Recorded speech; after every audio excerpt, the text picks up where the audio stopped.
Bienvenue à toutes et à tous, je suis Marius, j'espère que vous allez bien.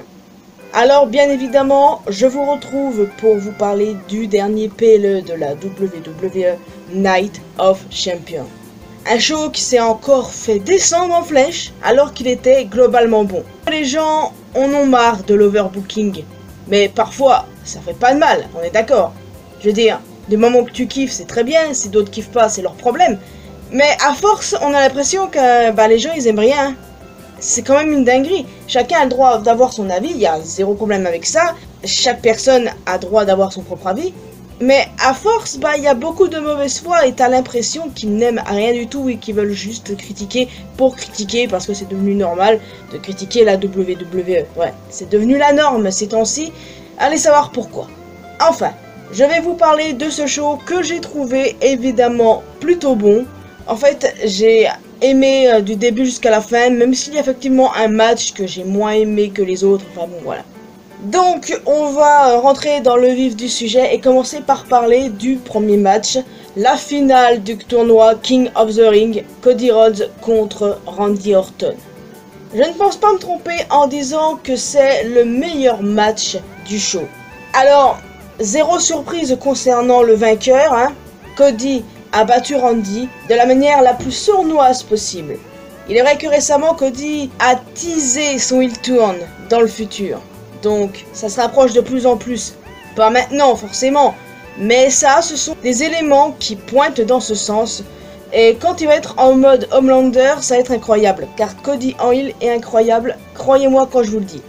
En tout cas, en parlant de heel, il est fort probable que Randy fasse un heel turn. Je veux dire, quand tu regardes son expression à la fin du match, il va se passer un truc.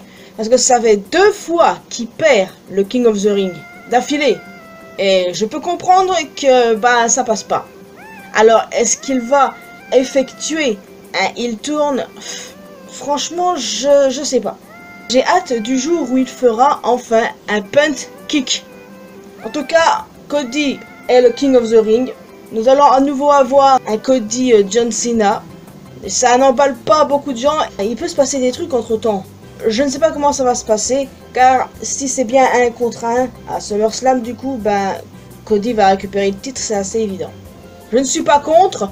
Mais il y a beaucoup de gens qui détestent l'idée. Et qui se sont du coup retournés contre Cody. Le nombre de personnes qui sont retournées contre Cody est lunaire, croyez-moi. À chaque fois c'est pareil. Il suffit qu'il y ait une superstar très mise en avant pour que les fans lui tournent le dos. Bon, ce n'est pas le cas des fans sur place, mais bon, les WC on connaît. En tout cas voilà, belle mise en bouche, très bon premier match, le meilleur du show clairement.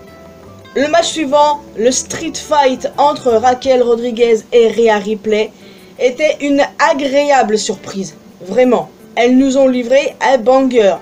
Honnêtement, j'étais un petit peu sceptique parce que forcément, t'aurais des tas de gens qui allaient se plaindre de ce match, mais en fait, pas du tout. Les 2 femmes nous ont livré un banger. Rhea a fait du Rhea et Raquel a fait du Raquel. Et elle doit être plus prise au sérieux que ça, s'il vous plaît. C'est la Raquel que je voulais voir depuis longtemps. Raquel n'a jamais réellement été prise au sérieux par les fans et je suis contente d'avoir vu plein de fans retourner leur veste et applaudir Raquel. Ça fait plaisir à voir, je vous l'avoue. En tout cas, vu la domination dont Raquel a fait preuve la semaine dernière à Raw, c'était assez logique que Rhea allait la battre, malgré une intervention de Roxanne Perez. Raquel va pas être très ravie de ça, hâte de voir ce qui va se passer à Raw. Apparemment, les rumeurs vont dans le sens que Raquel et Roxy vont défendre les titres par équipe à Evolution. Probablement contre les Bella Twins, et les rumeurs vont dans le sens qu'il y aura une 3e team. À voir. Hâte de voir la suite de l'histoire du Judgment Day et la suite pour Rhea qui apparemment défierait un nouveau Io pour Evolution. Et ça, je vous avoue que ça me fait relativement chier. En même temps, depuis la blessure de Liv, les plans ont pas mal changé, donc bon, ils font du mieux qu'ils peuvent, j'imagine.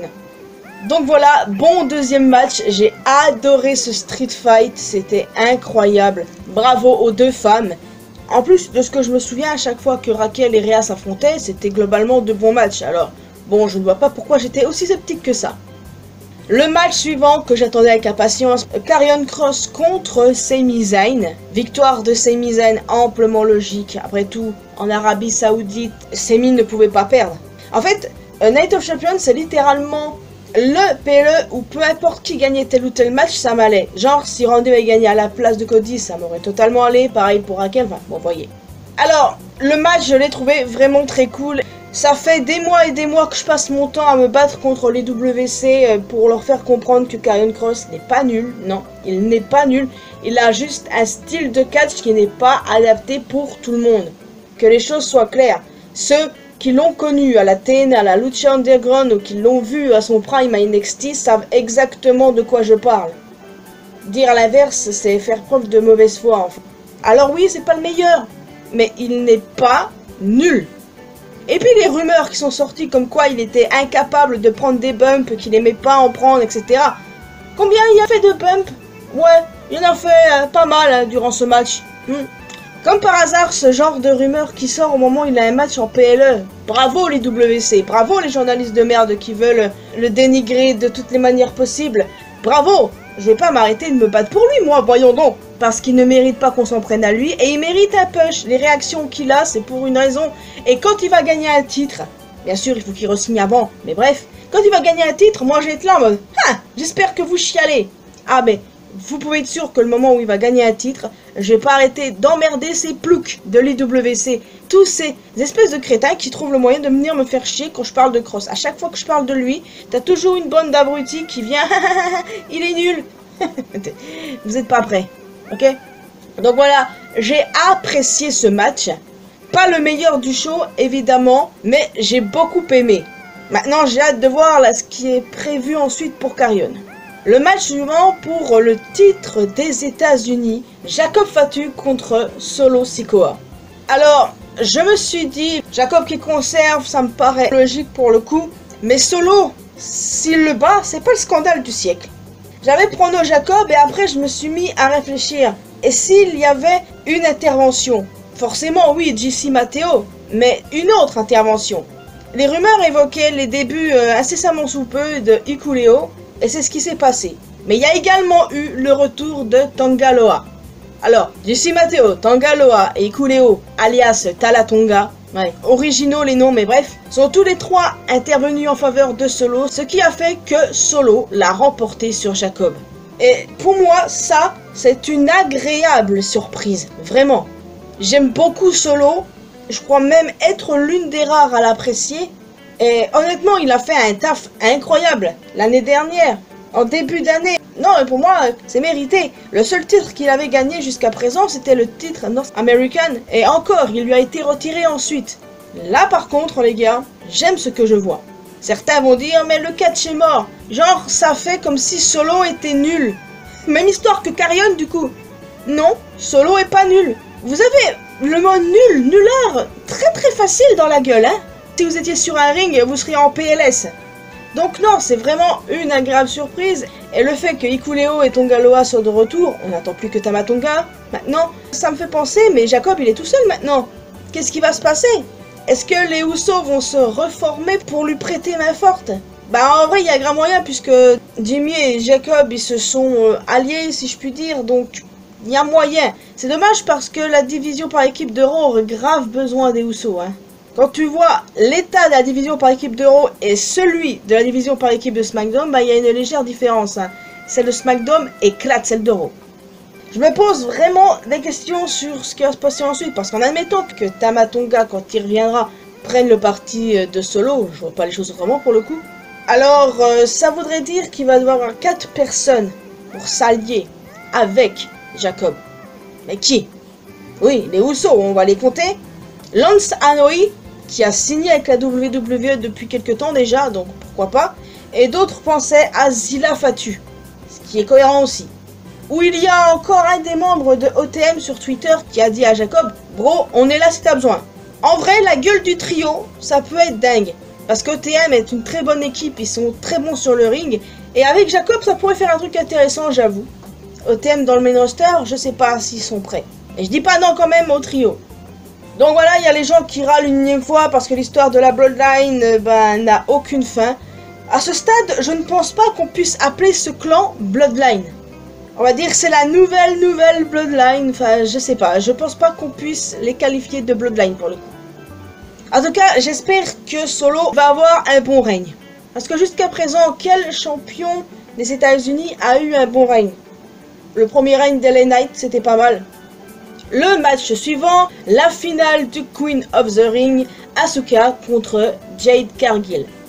Le moins bon match du show, très clairement, c'est celui que j'ai le moins aimé. Même si Asuka nous a fait du Asuka et qu'elle est toujours digne d'elle-même, ça fait plaisir d'ailleurs.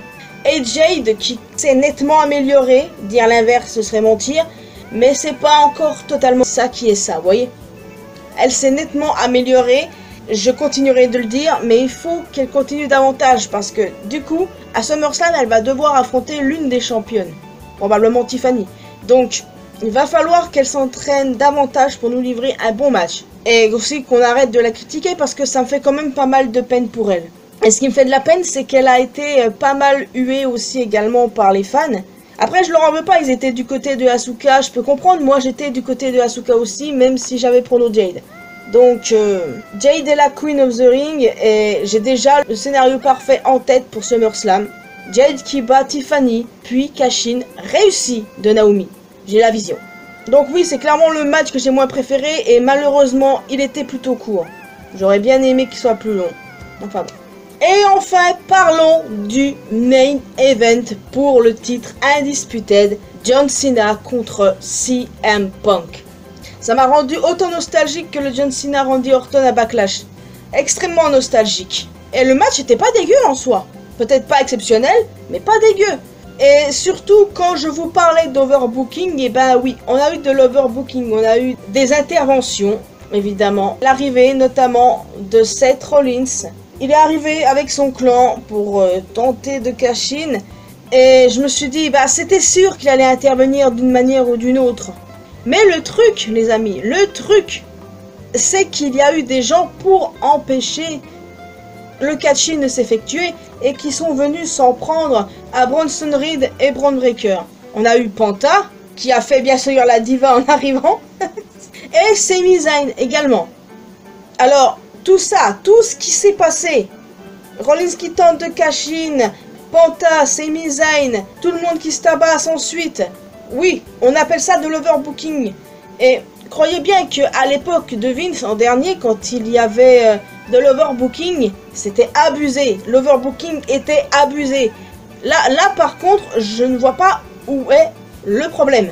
Je veux dire, ça ne m'a absolument pas dérangé. J'ai trouvé pour ma part la fin incroyable. Et surtout, il y a le moment où John Cena qui commence à avoir un changement de cœur et qui décide de ne pas utiliser le titre pour assommer Punk. Non, franchement, j'ai trouvé certains détails incroyables. En tout cas, je l'ai déjà dit, hein, John Cena, il finira pas sa carrière heel, sûr à 100%. Mais pour ce qui est de l'overbooking à la fin, ça annonce ni plus ni moins que la rivalité entre Punk et Rollins n'est pas terminée. Donc, de son côté, Punk aura Penta, Sami et du coup LA Knight qui, dans le kayfabe, est blessé. Donc, ils sont 4 alors que Rollins n'a que Breakker et Bronson Reed. Donc, ça me fait penser qu'il y aura très probablement un 4e homme qui pointera le bout de son nez. Mais qui? Les rumeurs parlent d'Ethan Page, d'autres de Ricky Saint. Tout est possible. Ceux qui gueulent à l'overbooking en général sont des pros AEW ou des anciens fans de la WWE qui sont passés pro AEW qui disent que l'overbooking c'est de la merde, nanana. Ouais, bah tiens. Quand on sera à All In et quand il y aura tout le monde qui viendra pour aider Hangman, eh ben on en reparlera. On en reparlera et croyez bien, je ne vais pas mâcher mes mots là-dessus. Ok? Parce que très clairement à All In, il va y avoir intervention des Death Riders, des Young Bucks et des alliés d'Hangman genre Ospreay, Swerve et compagnie. Là ce sera de l'overbooking, mais ça va crier au génie. Évidemment, je suis prête à tous les éteindre. Bon, John Cena a évidemment conservé et du coup son prochain adversaire ça sera Cody. Alors la prochaine date de John Cena c'est quoi? C'est le mois prochain, mais plus tard, genre on va pas le voir pendant au moins 2-3 semaines je crois. Ouais. De toute façon, son prochain match ce sera contre Cody à SummerSlam de toute manière.